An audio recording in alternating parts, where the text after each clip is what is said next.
ಇನ್ನು ಶಿಕಾರಿಪುರದಲ್ಲಿ ಯುವಕನಿಗೆ ಚಾಕುವನ್ನ ಇರಿತ ಮಾಡಿದಂತ ಪ್ರಕರಣಕ್ಕೆ ಸಂಬಂಧಪಟ್ಟ ಹಾಗೆ ರಾಜ್ಯದಲ್ಲಿ ಕಾನೂನು ಸುವ್ಯವಸ್ಥೆ ಹದಗೆಟ್ಟಿದೆ ಅಂತ ಶಿಕಾರಿಪುರ ಶಾಸಕ ವಿಜಯೇಂದ್ರ ಕಿಡಿಯನ್ನ ಕಾರಿದ್ದಾರೆ.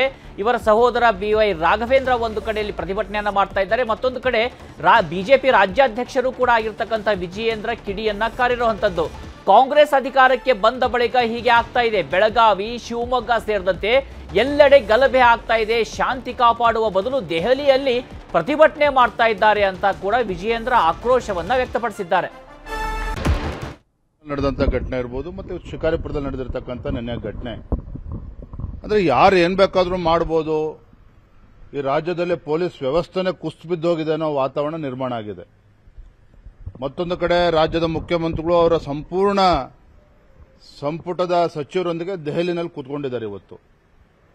ಮತ್ತೊಂದು ಕಡೆ ಸಂಪೂರ್ಣ ಈ ರಾಜ್ಯ ಸರ್ಕಾರ, ಮಾನ್ಯ ಮುಖ್ಯಮಂತ್ರಿಗಳು ಸಿದ್ದರಾಮಯ್ಯನವರ ಸರ್ಕಾರ ಎಲ್ಲಾ ರಂಗದಲ್ಲೂ ಕೂಡ ವಿಫಲ ಆಗಿದೆ.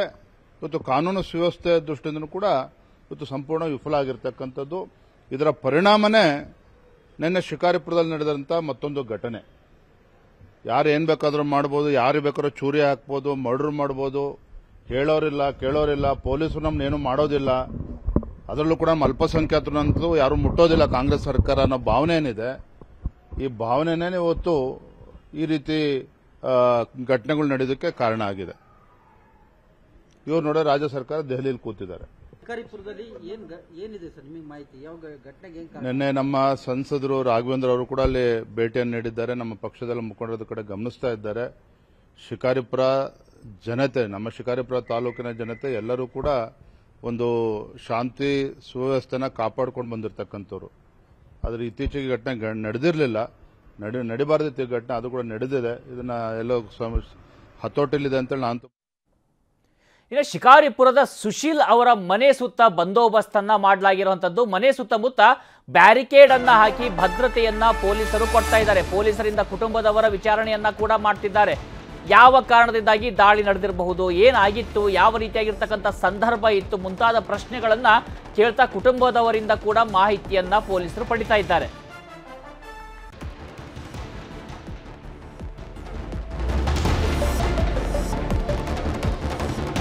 ಪದೇ ಪದೇ ರಾಜ್ಯದಲ್ಲಿ ಹೀಗಾಗ್ತಾ ಇದ್ದಾಗ ಸಹಜವಾಗಿ ಪ್ರಶ್ನೆಗಳು ಮೂಡ್ತವೆ. ಈಗ ರಾಘವೇಂದ್ರ ಹೇಳಿದ ಹಾಗೆ ಶಿವಮೊಗ್ಗದಲ್ಲೂ ಕೂಡ ನಾವು ನೋಡ್ತಾ ಇದ್ವಿ, ಯಾವ ರೀತಿ ಬೆಳಗಾವಿಯಲ್ಲಿ ಯಾವ ರೀತಿಯಾದಂಥ ಘಟನೆ ನಡೀತು, ಅಲ್ಲಿ ಮಹಿಳೆಯನ್ನ ವಿವಸ್ತ್ರಗೊಳಿಸಿ ನಡೆದಂಥ ಹಲ್ಲೆ ಇರ್ಬೋದು. ಯಾಕೆ ಪದೇ ಪದೇ ಈ ರೀತಿಯಾಗಿರ್ತಕ್ಕಂಥ ಘಟನೆಗಳು ನಡೀತಾ ಇದ್ದಾವೆ? ಇದಕ್ಕೆ ಯಾರು ಹೊಣೆ? ಯಾಕೆ ಒಂದು ಪೊಲೀಸ್ ವ್ಯವಸ್ಥೆ ಬಗ್ಗೆ ಏನಾದರೂ ಅಸಡ್ಡೆ, ಇಂಥ ಒಂದು ಆರೋಪಿ ಅಥವಾ ಅಪರಾಧಿ ಮನಸ್ಥಿತಿಯ ಜನರಲ್ಲಿ ಮೂಡ್ತಾ ಇದೆಯಾ ಅಂತ ಕೂಡ ಪ್ರಶ್ನೆಗಳನ್ನ ಮೂಡಿಸುತ್ತೆ. ಯಾಕಂದ್ರೆ ಈ ಒಂದು ಘಟನೆಯನ್ನ ನೋಡ್ತಾ ಇದ್ರೆ ವೀಲಿಂಗ್ ಮಾಡೋದನ್ನ ಯಾಕೆ ಅಂತ ಪ್ರಶ್ನೆ ಮಾಡೋದೇ ಕೂಡ ಒಂದು ದೊಡ್ಡ ಅಪರಾಧ ಆಗ್ಬಿಡುತ್ತಾ ಅಂತ ಪ್ರಶ್ನೆ ಮೂಡುತ್ತೆ. ಕೇವಲ ಅಲ್ಲಿ ಮಾತ್ರ ಅಲ್ಲ, ನಾವು ಇಲ್ಲಿ ಬೆಂಗಳೂರಲ್ಲೂ ಕೂಡ ಸಾಕಷ್ಟು ಕಡೆ ಗಮನಿಸ್ತಾ ಇರ್ತೀವಿ ಯಾವ ರೀತಿಯಾಗಿ ಪುಂಡ್ರು ಸಂಧಿ ಇಲ್ಲಿ ಚಿಕ್ಕ ಪುಟ್ಟ ಗಲ್ಲಿಯಲ್ಲೂ ಕೂಡ ವೀಲಿಂಗ್ ಅನ್ನ ಮಾಡುವಂಥದ್ದು ಮಾಡ್ತಿರ್ತಾರೆ. ಹಾಗಿದ್ರೆ ಅವರನ್ನ ಪ್ರಶ್ನೆ ಮಾಡುವಂಥವ್ರು ಯಾರು? ಪೊಲೀಸರು ಏನ್ ಮಾಡ್ತಿದ್ದಾರೆ? ಸುಶೀಲ್ ಅವರು ಇದಕ್ಕೆ ಒಂದು ಉದಾಹರಣೆ ಆಗ್ತಾ ಇದ್ದಾರಾ ಅಂತ ಪ್ರಶ್ನೆ ಮೂಡುತ್ತೀಗ.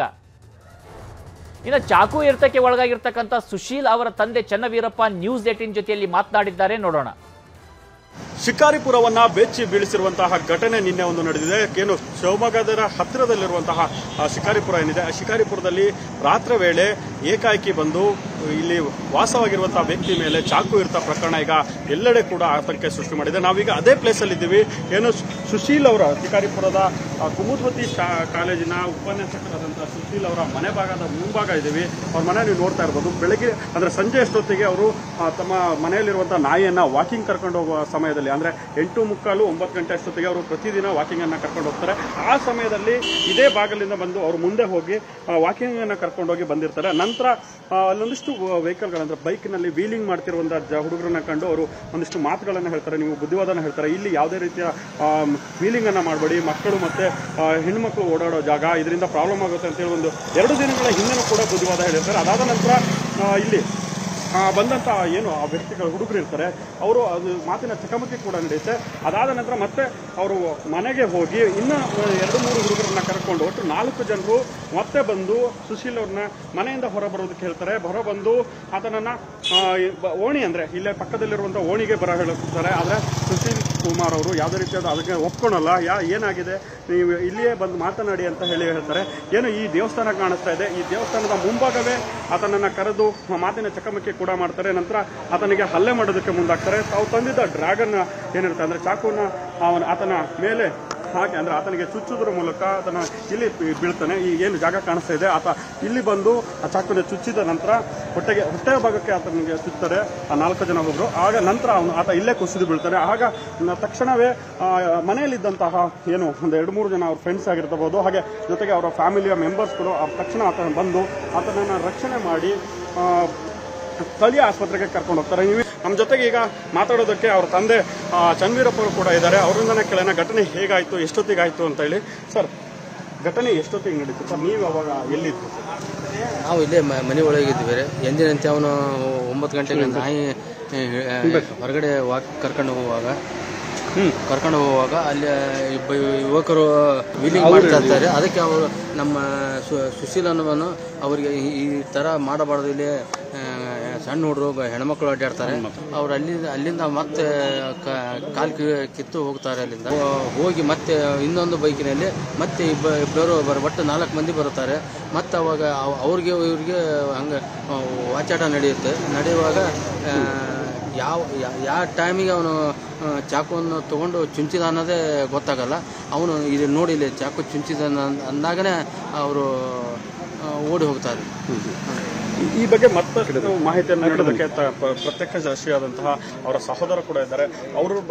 ಅವ್ರೇನು ಹೇಳ್ತಾರೆ ಕೇಳೋಣ ಸರ್. ನಿಮಗೆ ನಾಯಿ ಹಿಡ್ಕೊಂಡು ವಾಕಿಂಗ್ ಮಾಡಿಸ್ತಾ ಇರೋ ಟೈಮಲ್ಲಿ ಹುಡುಗರು ಹಿಂಗೆ ಸೈಕಲಲ್ಲಿ ವೀಲಿಂಗ್ ಮಾಡ್ತಾರೆ. ವೀಲಿಂಗ್ ಮಾಡಿದ್ದನ್ನು ನೋಡಿ ಅವನೇನಂತ ಈ ಥರ ವೀಲಿಂಗ್ ಮಾಡಬೇಡ್ರಿ, ಇಲ್ಲಿ ಹೆಣ್ಮಕ್ಳು ಎಲ್ಲ ರಸ್ತೆ ದಾಟ್ತಾ ಇರ್ತಾರೆ, ಸಣ್ಣ ಮಕ್ಕಳೆಲ್ಲ ಇರ್ತಾರೆ ಅಂತ ಹೇಳ್ತಾರೆ. ಅವನು ಅವ್ರ ಭಾಷೆಯಲ್ಲಿ ಏನೋ ಬೈಕು ಅಂತ ಹೋಗ್ತಾನೆ. 4 ಜನ ಬಂದು ಅವನ ಹತ್ರ ವಾಚಟ ಮಾಡ್ತಾ ಮಾತು ಬೆಳೀತಾ ಅವಾಗ ಏನಾಗುತ್ತೆ ಅಂದರೆ ಅವನಿಗೆ ಚುಚ್ಚಿ ಹೋಗ್ತಾನೆ ಸರ್. ಅಷ್ಟೊತ್ತಿನ ಬಂದು ನೋಡಿದಾಗ ನನ್ನ ತಮ್ಮ ಕರಳೆಲ್ಲ ಹೊರಗಡೆ ಬಂದಿತ್ತು ಸರ್. ಅದೇ ಟೈಮಲ್ಲಿ ನಮ್ಮ ಇನ್ನೊಬ್ಬ ತಮ್ಮ ಅವ್ರನ್ನ ಸ್ನೇಹಿತ ಸೇರ್ಕೊಂಡು ನಾನು ಆಸ್ಪತ್ರೆಗೆ ಕರ್ಕೊಂಡು ಹೋಗಿದ್ದಾರೆ ಸರ್. ಇವರಿಗೆ ಕಠಿಣವಾದ ಶಿಕ್ಷೆ ಆಗಬೇಕು ಅಂತ ನಮ್ಮ ಮನವಿ ಸರ್.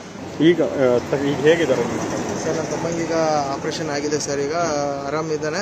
ಇನ್ನೊಂದು 15ರಿಂದ 20 ದಿವಸ ನೋಡಬೇಕು ಅಂತ ICU ಇಟ್ಟಿದ್ದಾರೆ ಸರ್.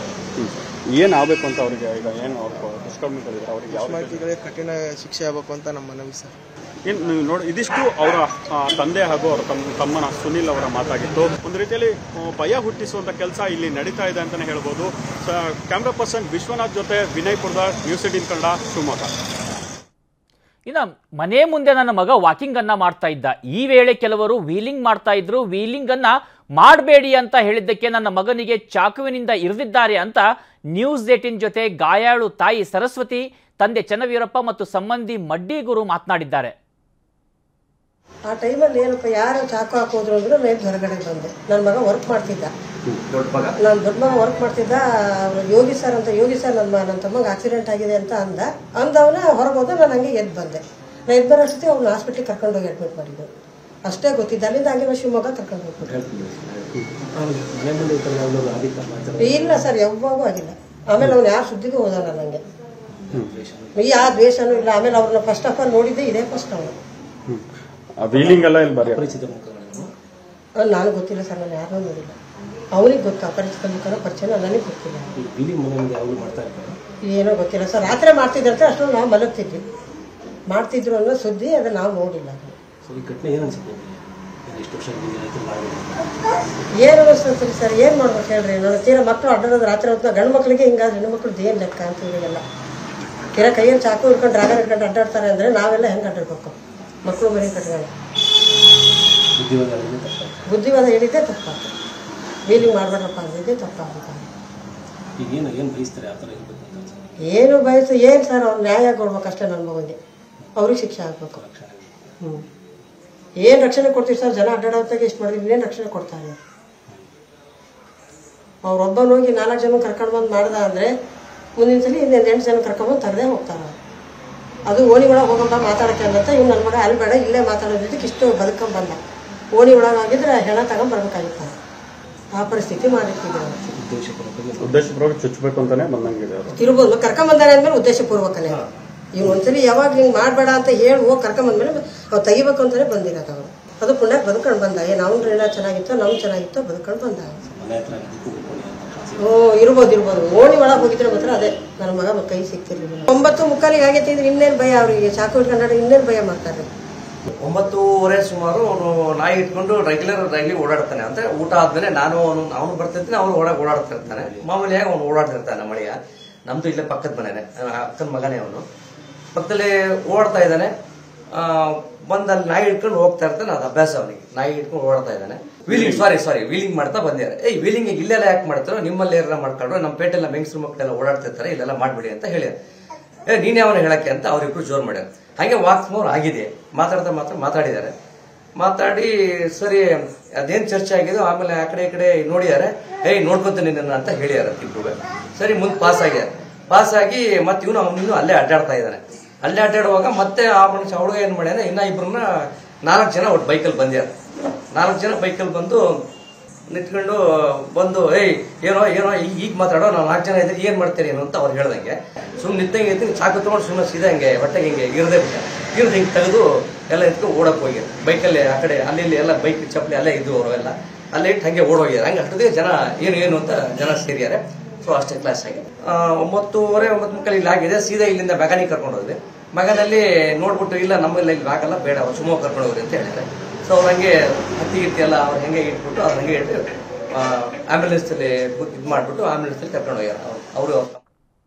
ಹಾಗಿದ್ರೆ ಈ ವಿಚಾರಕ್ಕೆ ಸಂಬಂಧಪಟ್ಟ ಹಾಗೆ ಯಾರನ್ನೆಲ್ಲ ವಶಕ್ಕೆ ಪಡೆಯಲಾಗಿದೆ ಅಂತ ನೋಡೋದಾದ್ರೆ 3 ಜನರನ್ನ ವಶಕ್ಕೆ ಪಡೆದಿದ್ದೇವೆ. ವಶಕ್ಕೆ ಪಡೆದವರಲ್ಲಿ 2 ಅಪ್ರಾಪ್ತರು ಇದ್ದಾರೆ. ಸುಶೀಲ್ ಹೇಳಿಕೆ ಮೇಲೆ ತನಿಖೆಯನ್ನ ನಡೆಸ್ತಾ ಇದ್ದೇವೆ. ವಶಕ್ಕೆ ಪಡೆದಂತ ಆರೋಪಿಗಳ ವಿಚಾರಣೆಯನ್ನ ಮಾಡ್ತಿದ್ದೇವೆ ಅಂತ ಶಿವಮೊಗ್ಗ ಎಸ್ಪಿ ಮಿಥುನ್ ಕುಮಾರ್ ಹೇಳಿಕೆಯನ್ನ ಕೊಟ್ಟಿದ್ದಾರೆ. ತಮಗೆಲ್ಲರಿಗೂ ಗೊತ್ತಿರೋ ಹಾಗೆ ನಿನ್ನೆ ನಡೆದಿರ್ತಕ್ಕಂಥ ಘಟನೆ ಖಂಡನೀಯ. ಅದಕ್ಕೆ ಸಂಬಂಧಪಟ್ಟಂತೆ ಈಗಾಗಲೇ ನಮ್ಮ ಠಾಣೆಯಲ್ಲಿ ಪ್ರಕರಣ ದಾಖಲಾಗಿದೆ. ಮಾನ್ಯ ಸಂಸದರು ಹೇಳಿದ ಹಾಗೆ ಈಗಾಗಲೇ 2 ವಶಕ್ಕೆ ತೆಗೆದುಕೊಂಡಿದ್ದೀವಿ. ಇನ್ನು 2 ಏನು ಇದರಲ್ಲಿ ಭಾಗವಹಿಸಿದ್ರು ಅವ್ರದ್ದು ಕೂಡ ಸುಳಿವು ಸಿಕ್ಕಿದೆ. ಶೀಘ್ರದಲ್ಲೇನೆ ನಾವು ಅವ್ರನ್ನು ಕೂಡ ದಸ್ತಗಿರಿ ಮಾಡಿ ಕಾನೂನು ಬಿಗಿ ಕ್ರಮವನ್ನ ತೆಗೆದುಕೊಳ್ಳೋದ್ರ ಮೂಲಕ ಮುಂಬರುವ ದಿವಸದಲ್ಲಿ ಮತ್ತೆ ಈಗ ತಾವೆಲ್ಲ ತಮ್ಮ ಒಂದು ಮಾತಿನಲ್ಲಿ ಹೇಳಿದಂತೆ ಹಬ್ಬ ಹರಿದಿನಗಳು ಬರ್ತಾ ಇದಾವೆ. ಸಂತೋಷವಾಗಿರ್ತಕ್ಕಂಥ ಈ ವಾತಾವರಣದಲ್ಲಿ ಕ್ಲೇಶಮಯ ದ್ವೇಷಮಯ ವಾತಾವರಣ ಮತ್ತು ಅಲ್ಲಿ ಒಂದು ಭಯದ ವಾತಾವರಣದಲ್ಲಿ ನಾವು ಹಬ್ಬ ಮಾಡಬೇಕು. ಕನ್ನಡಿಗರ ಮೆಚ್ಚಿನ ನಿಮ್ಮ ನ್ಯೂಸ್ 18 ಕನ್ನಡ ಈಗ ವಾಟ್ಸ್ಆಪ್ನಲ್ಲಿಯೂ ಲಭ್ಯ. ಕರ್ನಾಟಕ ಮತ್ತು ದೇಶ ವಿದೇಶದ 360 ಡಿಗ್ರಿ ಸುದ್ದಿ ವಿವರವನ್ನ ನೀವು ನಿಮ್ಮ ಕೈ ಬೆರಳುಗಳಲ್ಲಿಯೇ ಪಡೆಯೋದಿಕ್ಕೆ ಈ QR ಕೋಡ್ ಅನ್ನ ಸ್ಕ್ಯಾನ್ ಮಾಡಿ. ನಮ್ಮ ಚಾನೆಲ್ ಅನ್ನ ಫಾಲೋ ಮಾಡಿ, ನೋಟಿಫಿಕೇಶನ್ ಆನ್ ಮಾಡಿ.